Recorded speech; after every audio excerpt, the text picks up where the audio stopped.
Welcome to our very first episode of Hot Takes, and we're kicking things off with a spicy one. Disgusting Eddie Howe out. Now I have to say I'm going to have to push back on that. I find your lack of faith disturbing. Let's actually take a step back and look at what Eddie Howe has done. Newcastle United hadn't won at Old Trafford in the Premier League for over 11 years. This season, we did it. We hadn't won at the Emirates in any competition for over 14 years. Again, this season we broke that. We hadn't beaten Liverpool in any capacity for nearly a decade. That changed this season. A major domestic trophy, we'd been waiting 70 years. That drought ended too. Now consider what Howe's been working with.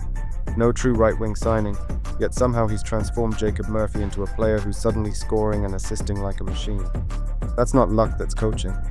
This is a manager who's rewriting our history books, shattering long-standing hoodoos like it's just part of the weekly routine. And I get it, football fans are emotional. We want consistency. We want success. But look at the bigger picture. Howe has given us belief again. This run, this mentality, it's something Newcastle fans haven't felt in years. So instead of calling for his head, maybe, just maybe, show a bit of faith, especially with such a massive game ahead. As Jeffrey said, it was one of those days. This is the time to lift the team, not tear it down. I will have to agree with Gordy, who said, time for Eddie to go absolutely not. Then Mike said, Wilson these days is like raising the white flag. And honestly, I have to agree with this one. Every time Callum Wilson's come on lately, there's just been a lack of presence. He doesn't strike fear into defenders the way he used to. You can see it in the way we play. There's a noticeable dip in intensity and sharpness when he's on the pitch. And look, it's not just about pace or age. It's the missed chances, the poor positioning, the moments where you expect a striker to be decisive, and he just isn't. It's tough to say because Wilson's done a lot for this club, but right now, sentiment can't get in the way of performance. And honestly, at this point, I think it's time Osula gets a real opportunity. He's young, hungry, and might bring that unpredictability we're missing off the bench. It's not about completely writing off Wilson. It's about recognizing when the impact just isn't there anymore and having the courage to make a change. Then British Modified said, Isak needs to be benched. Useless. Give Will a shot.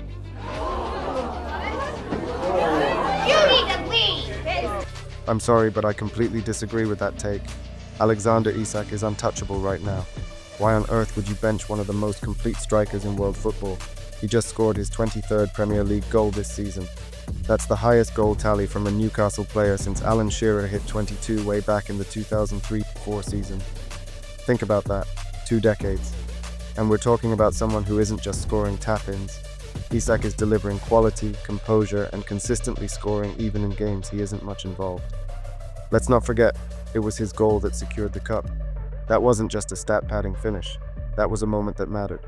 When you've got a player like that, in goal-scoring form, producing at that level, you don't bench him.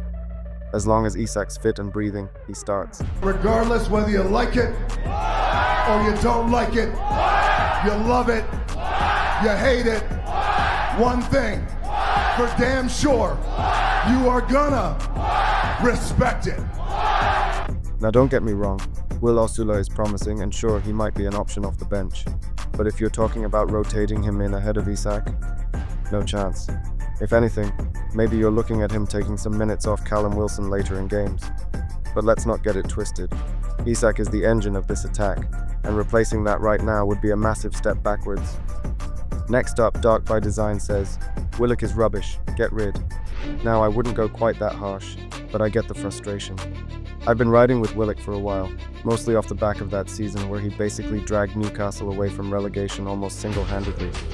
That kind of impact sticks with you. But if we're being real, that season might have been the outlier. Since then, it's been a lot of hope and very few results.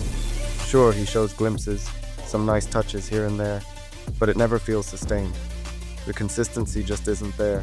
And when you look at where Newcastle are trying to go, where we're aiming to compete, it feels like the club may have outgrown him. Same story with Almiron, moments of brilliance. But when you stack that against the top-level demands of today, it just doesn't hold up.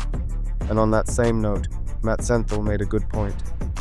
We were always going to struggle without Joelinton in midfield, especially away at Brighton. Sadly, Willock was not the answer. Couldn't agree more.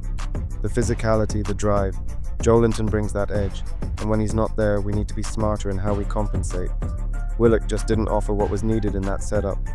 And this whole idea of don't change a winning team, that's got to go. Football isn't about superstition, it's about systems and matchups. Howe needs to be more ruthless with his selections. Miley should have started. There's this narrative going around that he can only play on the right side of midfield. But if you've been paying attention, he's proven otherwise. That game against Birmingham, he dropped a masterclass from the left central role and even got on the score sheet. So the idea that he can't do it just doesn't hold water. And to wrap it all together, as Raf said, and I agree, Gordon has to start in the next match. Miley over Willock. And yes, Osula should be the one coming off the bench instead of Wilson. If we want to keep evolving as a team, we have to stop picking names based on past glories and start selecting based on present impact. Then finally, Tony, referring to these recent drops in form, said, "They are happening too frequently in my own opinion. This summer is so important. Depth is needed, so much. We need to be much better for the rest of the games."